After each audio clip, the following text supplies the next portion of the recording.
ଅଗନା ଅଗନି ବନସ୍ତରେ ଗାଁଟିଏ ଥିଲା। ସେହି ଗାଁରେ ଗୋଟିଏ ଗରିବ କାଠୁରିଆ ପରିବାର ରହୁଥିଲେ। କାଠୁରିଆଣୀ ଓ ଛୋଟ ଝିଅ ନିନି ବହୁ କଷ୍ଟରେ ସେମାନେ ଚଳୁଥାନ୍ତି। ଯାହା ରୋଜଗାର ହୁଏ ସେଥିରେ ପେଟକୁ ଗଣ୍ଡେ ଖାଇବାକୁ ଅଣ୍ଟେ ନାହିଁ।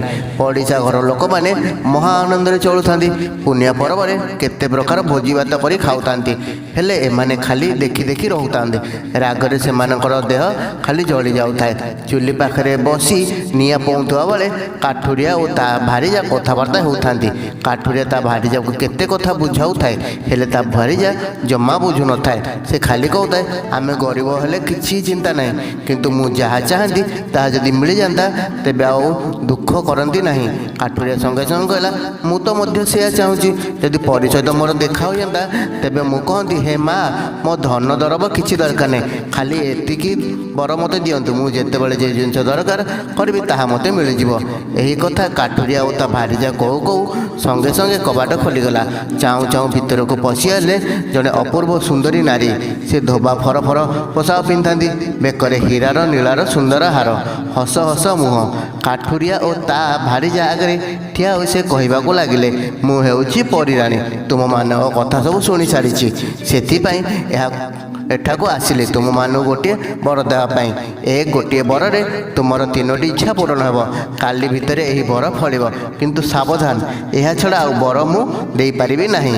ପରିରାଣୀ ସେଠାରୁ ଚାଲିଗଲା ପରେ କାଠୁରିଆ ଓ ତା ଭାରିଜା ଟଣା ଓଟରା ଲାଗିଲେ। କେଉଁ ବର ମାଗିବେ କିଛି ଠିକ୍ ହୋଇପାରିଲା ନାହିଁ। କାଠୁରିଆ ଗୋଟିଏ କଥା କହିଲା ବେଳକୁ କାଠୁରିଆଣୀ ଆଉ ଗୋଟିଏ କଥା କହୁଥାଏ। କାଠୁରିଆର ଭାରିଜା କହିଲା, ଘର କିପରି ଚଳିବ ସେ କଥା ମାଇପି ଲୋକ ଜାଣନ୍ତି। ମୋ ଉପରେ ଛାଡ଼ିଦିଅ, ମୁଁ ବର ମାଗିବି, ଆମ ସବୁ ଦୁଃଖ ଚାଲିଯିବ। କାଠୁରିଆଣୀ ଧନ ମାଗିବ ବୋଲି କହିଲା। କାଠୁରିଆ କହିଲା, ଧନ ହେଲେ ସୁଖ ବଦଳରେ ଦୁଃଖ ବଢ଼ିବ। ଚୋର ଡକାୟତମାନେ ଆସିବେ ଚୋରି କରିବା ପାଇଁ, ଏକା ରାତିରେ କଳାକନା ବୁଲେଇ ଦେବେ। ଆମେ ଯେଉଁ ଗରିବକୁ ପୁଣି ସେଇ ଗରିବ ରହିଯିବା। ତାପରେ ଧନୀ ହେଲେ କ'ଣ ହେବ? ଯଦି ଦେହରେ ରୋଗ ଥିବ ତେବେ ସୁଖୀ ହୋଇପାରିବା ନାହିଁ। ତେଣୁ ଧନ ବଦଳରେ ନିରୋଗ ଦେହ ଆଉ ଲମ୍ବା ଆୟୁ ମାଗିଲେ ଭଲ ହେବ, ଜୀବନ ସାରା ସୁଖରେ ରହିବା। ଏକଥାରେ କାଠୁରିଆଣୀ ରାଜି ହେଲା ନାହିଁ। ତା ମତରେ ଧନ ନ ମିଳିଲେ ତ ପେଟକୁ ଦାନା ମିଳିବ ନାହିଁ, ଆଉ ନିରୋଗ ଦେହ ଥାଇ ଲାଭ କ'ଣ?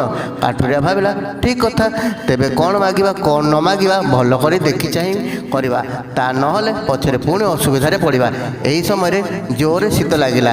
କାଠୁରିଆଣୀ କହିଲା, ଚାଲ ନିଆଁ ପୋଇବା, କାଲି ସକାଳ ହେଲେ ଯାହା ମାଗିବାର କଥା ମାଗିବା। ଏହି ସମୟରେ ପଡ଼ିଶା ଘରୁ ଶୁଖୁଆ ପୋଡ଼ର ବାସ୍ନା ଆସିଲା।